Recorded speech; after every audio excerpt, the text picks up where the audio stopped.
Oi gente, de volta, Salva Fonseca por aqui, por aí estão todos bem? Por aqui estamos todos ótimos. Primeiro, eu preciso saber o que vocês estão fazendo com as receitas. Tá dando tudo certo? Já conseguiram fazer várias? Já pegou o meu e-book, o meu livro digital que eu deixei para vocês aqui? Me conta tudo aqui na seção de comentários, se você tem alguma dúvida, o que você achou do livro, porque eu estou esperando você falar para mim o que você achou do livro e até agora você não falou. Se você estiver vendo esse vídeo no YouTube, eu vou deixar aqui na descrição do vídeo o link para você baixar o livro. Baixar o livro, sendo que você não baixou ainda. E se você estiver vendo esse vídeo no Facebook, eu vou deixar aqui embaixo no primeiro comentário o link para você baixar o livro Fermento de Cristo, Método Definitivo. Tá bom, gente?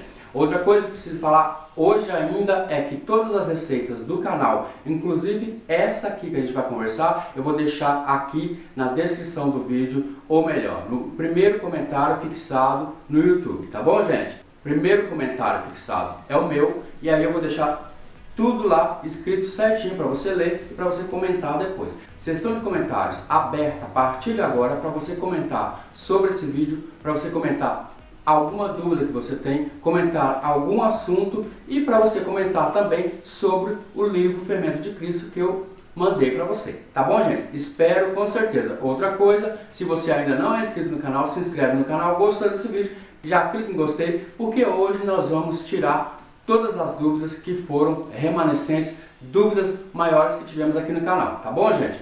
Então vem pra cá, porque esse vídeo você não pode perder. Dúvidas frequentes, recorrentes, é sobre untar e enfarinhar a forma. Gente, antes de você fazer qualquer pão, qualquer bolo, você precisa untar e enfarinhar a forma. Untar com manteiga ou margarina e polvilhar com farinha de trigo. Não pode ser óleo, porque o óleo em contato com o forno depois, ele tende a secar e na hora que você for raspar para tirar o pão ou o bolo da forma, ele não vai sair, vai grudar. Então, manteiga ou margarina e farinha de trigo. Somente isso, tá bom, gente? Se você for colocar 2 pães para assar e você não gosta de colocar numa forma só, porque ele vai espalhar para os lados, a dica é a seguinte: coloque 2 pães, um do lado do outro, que um encosta no outro e não deixe o outro esparramar para baixo, ficando os dois com sentido no comprimento, como se fosse um pão de forma. 2 pães na forma vai adiantar o seu caso normalmente. Quando você peneira a farinha de trigo com fermento biológico seco, ou se você estiver fazendo bolo, peneira com fermento químico, isso vai fazer aerar a farinha, seu bolo vai ficar mais fofo, seu pão vai ficar mais fofo, e também para tirar alguma sujeirinha da farinha ou um cabelo que caiu ou alguma sujeirinha. Isso precisa ser feito antes de começar a receita. Toda vez que for fazer bolo ou toda vez que for fazer pão, precisa bater os ovos, açúcar ali até virar um creme bem liso. Em seguida, no pão, você precisa colocar o leite ou a água. Os líquidos têm que ser mornos, não pode ser muito quente. Mas para pão precisa ser morno, porque depois a massa vai ficar bem elástica, vai crescer um pouco mais e no final das contas vai ficar bem liso, bem fofinho e não vai ficar com aquela casquinha nem em cima nem embaixo, aquela casquinha muito grossa. Agora já no bolo você bate isso, mas não coloca os líquidos mornos, porque senão pode dar errado. Assim, lá com o tempo a gente conversa sobre esse assunto. O ponto de véu da massa do pão precisa ser necessariamente feito. Isso você vai atingir sovando a massa até atingir cerca de 30 minutos. O ponto de véu ele vai funcionar como uma bexiga, um balão que vai deixar o gás carbônico dentro da massa e vai fazer a massa crescer.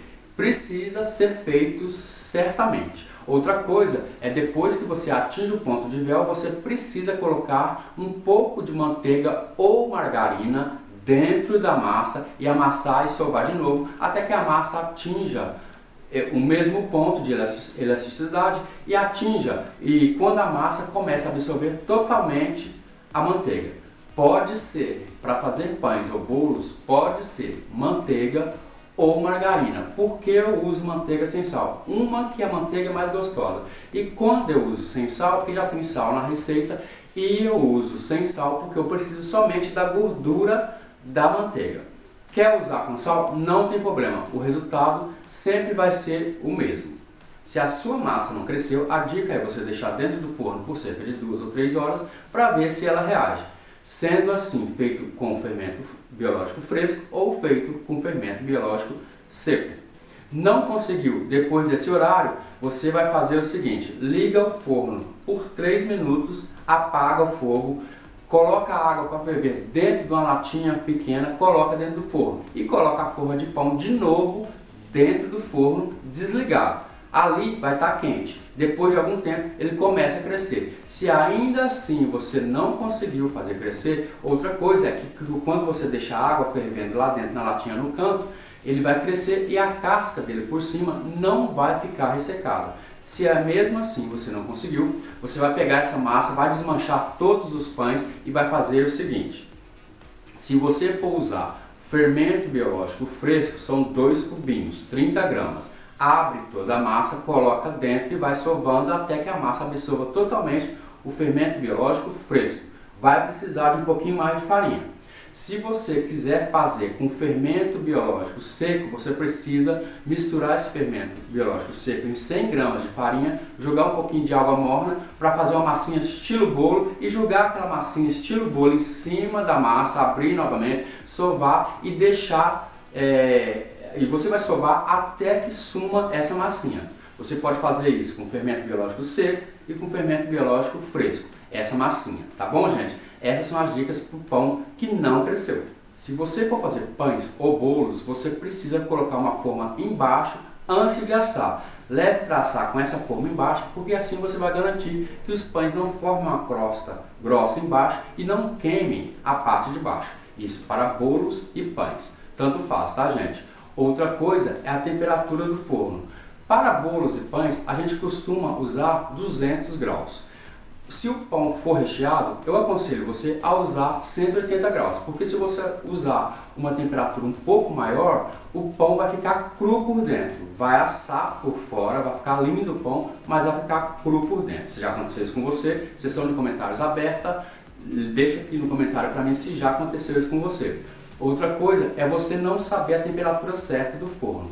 Aqui não dá para saber a temperatura certa, mas eu vou tentar fazer o que eu faço para você entender onde que é a temperatura de 200 graus e onde que é a temperatura de 180 graus. Digamos que você ligou o forno e você não sabe qual é a temperatura de 200 graus ou 180 graus. Primeira coisa, vamos nos dois opostos. O oposto que é a temperatura máxima e o oposto que é a temperatura mínima. Quando você liga o seu forno e você deixa no último grau, ali a gente costuma dizer que está em 280 graus. Não vai assar aí. E quando você deixa no mínimo até encostar lá no finalzinho, a gente costuma dizer que ali é 180 graus. Então 180 graus você já achou. Quando você coloca bem no meio, você vai ter 250 graus. 250 graus também não é o ideal para assar nenhuma massa. E quando você volta mais um pouquinho, estão dizendo que você não tem a marcação da temperatura. E quando você volta no meio desses dois aqui, você encontra o 200 graus. Tá bom, gente? Então não dá para saber ao certo, mas é uma dica que eu faço para você não queimar e para você não assar demais seus pães e ficar cru por dentro, tá bom? Você precisa, depois que você modelar os seus pães, você precisa pincelar com uma mistura de ovo batido com açúcar em cima de cada pão.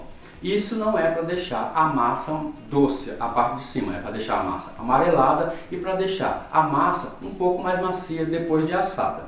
Você precisa fazer isso na hora que você modelar o pão antes de assar e na hora que você for levar, depois de crescidos os pães, você precisa pincelar de novo. Se você não consegue pincelar depois, porque os pães abaixam quando você passa o pincel, você vai fazer o seguinte, você vai pincelar somente antes. Se você consegue pincelar depois, tudo bem, mas o ideal é que quando você for passar o pincel, passar bem devagar. E se mesmo assim abaixar, você vai precisar, na próxima receita, se for fazer uma massa de pão mais sovada para que não dê aquelas bolhas e na hora que você for fazer passar o pincel, ela não abaixa. O segredo é somente esse. Não consegue, passa somente antes, com os pães modelados, antes de crescer. Depois de terminar de fazer a massa, você precisa deixar a massa descansar um pouco. No meu caso, eu deixo descansar 10 minutos, porque aqui a gente usa um outro método para ir mais rápido. Eu já ensinei o método de esponja para você. Mas se você não for fazer um método de esponja e você for fazer um pão normal, você precisa deixar descansar por um pouco mais de 10 minutos. Aqui eu te aconselho a deixar 20 ou 30 minutos, porque assim, quanto mais tempo você deixar descansar, não passando de 30 minutos, ele vai ficar mais macio, vai ficar melhor para você assar o pão. Depois de feito tudo isso, pão assado, pão delicioso, assou, já saiu do forno, com eles ainda quentes, você precisa passar manteiga ou margarina por cima do pão ainda quente. Isso vai deixar o pão brilhante e o pão bem mais macio. Se você não quiser, você quiser uma casquinha mais adocicada, você pode fazer 100 ml de água com uma colher de sopa de açúcar, misturar e passar por cima. Isso também vai fazer o brilho, ativar o brilho, mas só que vai deixar a casquinha um pouco mais doce. Isso é perfeito para a gente que faz pão. Se você trabalha vendendo pães ou fazendo confecções de pães para doar ou levar para alguém, precisa fazer o seu melhor. Então, para isso, depois que os pães esfriarem e estiver um pouco morno ainda, coloque num saco plástico, feche para não ter entrada de ar, porque isso vai deixar os seus pães bem macios por dias e dias a fios. E o que eu falo para você é que não venda esse pão depois de 3 dias. Até 3 dias, tudo bem. Mas a validade desses nossos pães aqui, por não ter nenhuma química que vai deixar o pão um pouco mais macio por mais tempo, eu vou te falar para você deixar somente 3 dias. E aí depois a gente doa ou a gente come esse pão, tá bom, gente? Bom, depois de já ter te falado todas as dicas, eu garanto que você nunca mais vai errar uma receita de bolo ou uma receita de pão.